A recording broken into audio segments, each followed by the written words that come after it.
भगवान की पावन गाथा और भगवान की हर चर्चा हर किसी के नसीब में नहीं,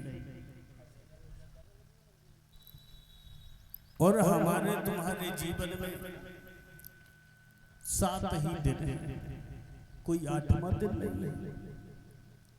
7 ही दिन में आए हो और 7 ही दिन में जाना,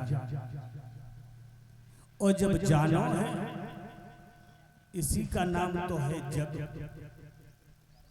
इसी का नाम पड़ा है जग। जा से जन्मे और गा से गई।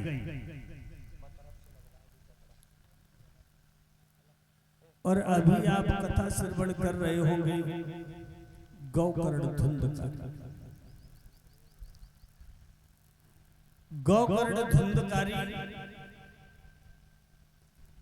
कहां? गौकर्ण सुबह से लेकर के शाम तक प्रभु के चरणों में ध्यान करता, और वही धुंधकारी सुबह से लेकर के शाम तक शराब पीता, जुआ खेलता, रोज नए नए उल्हाने आते हैं।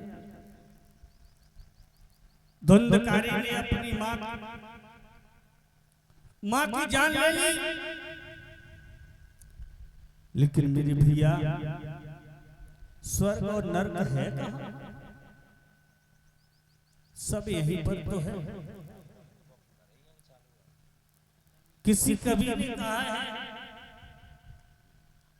कि कपड़ा मेरे सर पे कर्ज और कुलक्षण नार, और बेवकूफ संतान हो तो नरक के लक्षण।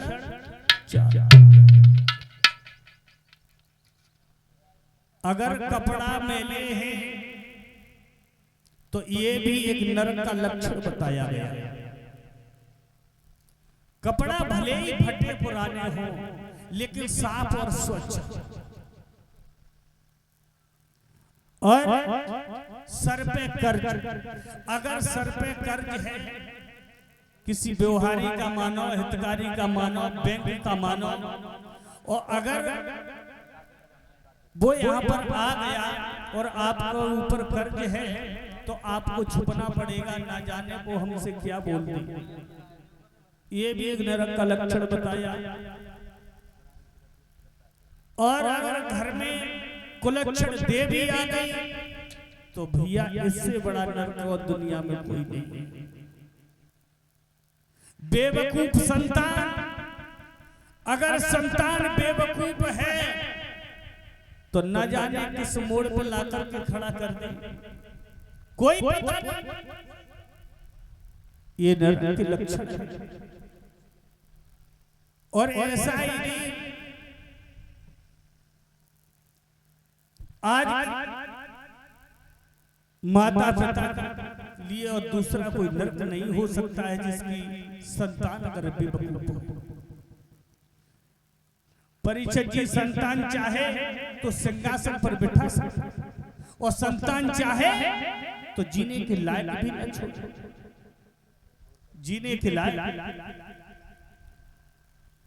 मैं अपने भाइयों से निवेदन करना चाहूंगा, वैसे हमारा गांव बड़ा पवित्र है, क्षेत्र बड़ा पवित्र है। मेरे भाइयों, माता पिता को कभी दुख मत देना, कभी कष्ट मत देना।